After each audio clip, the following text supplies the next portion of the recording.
My journey begins in Warri, a small oil town located in Nigeria's Delta region, formerly known as the Bendel region, now the Niger Delta, home to people with dozens of different ethnic identities, at least 100 languages, and some of Nigeria's oldest culture. My childhood was characterized by family, church, and oil. And I was born of oil to a world that would know me but not know what to do with me. I was born to a chorus of hallelujahs. I came out a song that would leave a sweet taste in anyone's mouth, a taste so sweet it could make you sick.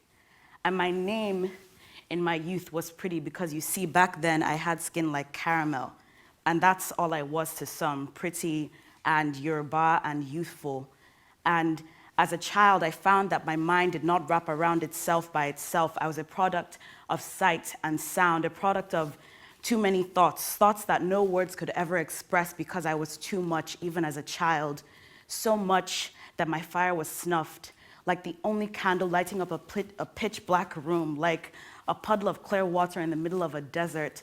You see, I found art and beauty in everything around me, in the rose bush growing outside my parents' bathroom, in the patterns bats would make across the sky once it grew dark, in the Yoruba music my mother would play during car rides on our way to school in the morning.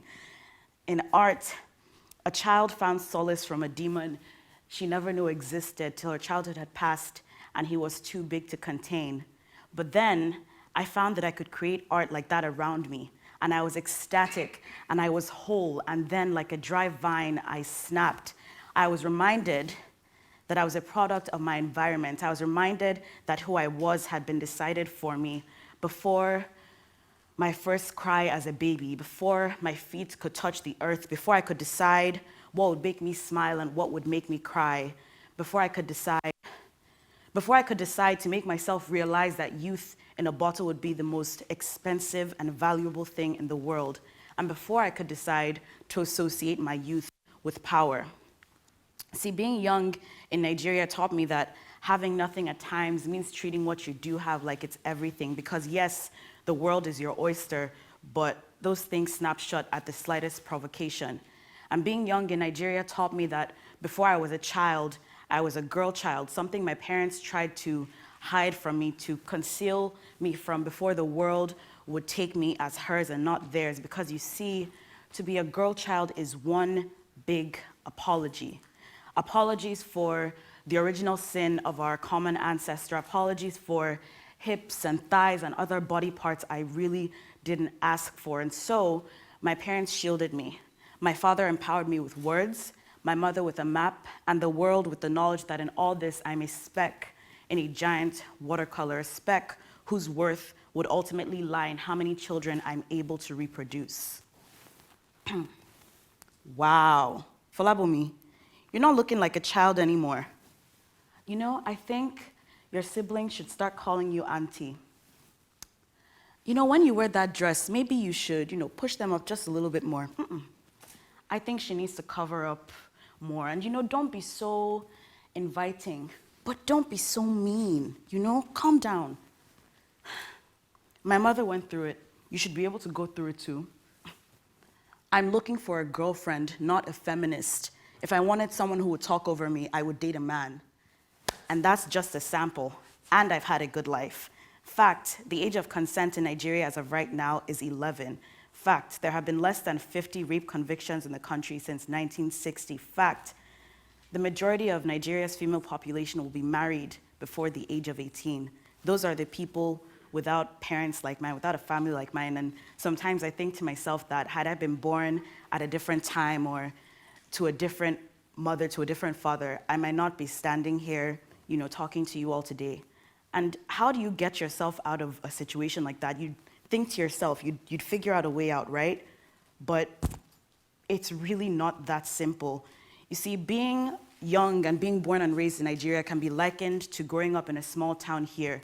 You either want to stay and, see it improve, fix things, or you want to leave by any means possible. And I tried to stay, but the longer I stayed, the more I realized that my people have inherited curses and problems that should never have been ours to begin with. But you see, Nigeria is in me, and it will always be, because Nigeria is that child who sought solace from a demon she didn't know existed till he was too big to fight. And then she found that she could create art by bearing fruit from a rotting tree, fruit that would transcend borders and languages, fruit that would make sure the world knows her mother's name. And you all know that fruit. It's Fela Kuti, it's Burna Boy, it's Chimamanda Ngozi Adichie, it's Oluwafolabomi Ayokomi, Toluwatomi Gbemisola Arike Olujimi, and yes, that is my government name. But it's hard to make sure the world knows your mother's name if you don't leave your house.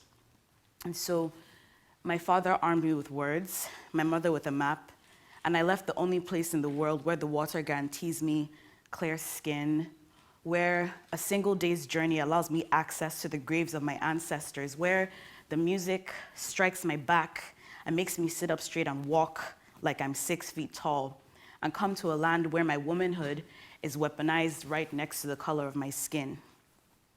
I knew I was Black, though, when a 50-year-old traveler told 10-year-old Folabomi that she looked very mature for her age. I realized very quickly what it was he was looking at, and that he probably wouldn't say that to any white children or any of his children or anyone who didn't look like me. And yes, it's 2020. We all know the definition of race. It's a social construct, but it can be a very hard thing to make sense of, whether you're a child who's born into a world where your only identifier is the color of your skin, or you're an adult having to come to terms with your race for the first time. And I am Black because of the pigment of my skin, the naps in my hair, the width of my nose, my big brown eyes, and the collection of plastic bags under my sink. But you see, yeah, but you see, to be Black, it's much more than that. It's constantly being aware of the world around you, how you might look to other people, how you might sound to other people. Please don't be afraid of me. I swear I'm not a stereotype. But please don't take advantage of me. I will say something even if it makes me look angry. Please don't touch my hair. It's really not fine like yours, and it takes hours to repair. Please don't touch my hair. Please don't touch my hair. Please don't touch my hair. I'm not an animal in a petting zoo. And stop telling me it looks unprofessional because I don't look like you. And worse yet, stop telling me it looks unprofessional because I do look like you. See, being Black in America is a completely different story from what I'm used to. Being Black in Nigeria means looking like everyone around you. But here, you know, God forbid you have the West African features, the eyes, the lips, the nose, the hips, because you will be the most looked down on person you know. See, to be a Black woman in America is to catch a man staring at you, and you have to ask yourself, am I pretty or is he racist? I can't even accept the beauty that God gave me because it might be a farce, it might be an illusion, it might be gone the next time I walk into a room and feel invisible but violated by eyes at the same time. It might be gone the next time I see a man and I fall in love with his brown skin and pretty eyes and pretty smile, but I have to stop and ask myself if he's the type of Black man who dates Black women. To be a Black woman in America, you see, is to realize very early on that you will always have to put your race before your womanhood because you're doing it for the community. It's realizing that you will always be copied off of and stolen from and mimicked, but somehow the public will always favor the cheap gimmick. It's to realize that you will have to be a ride or die for almost everyone you meet. To realize that you could be the Messiah that they wrote about in the Bible, because that's what you do, is save and rescue and revive. And on the side, somehow you're still able to birth nations. Your blood somehow has started wars and ended them, and you birth sons and daughters, but all you're able to give them is plastic smiles and advice, because you're sending them out into a world that might not send them back, because they might not care that your children read Tolstoy and love history and somehow create art from the demons that follow them, and that their joy is the most powerful thing in the world. Now, I know that none of my identities could ever cancel out the other. So funny story, when I got to the US, people heard my accent and for some reason thought it was Jamaican.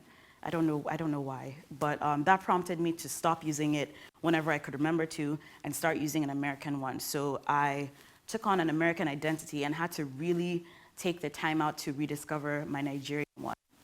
I also know that while it's sad that that happened to me, I come from a place of privilege, because having access to things like the graves of my ancestors, being able to trace back my name every time it's changed, that's a privilege and it's a good life, but I'm aware that mine is not the only narrative there is.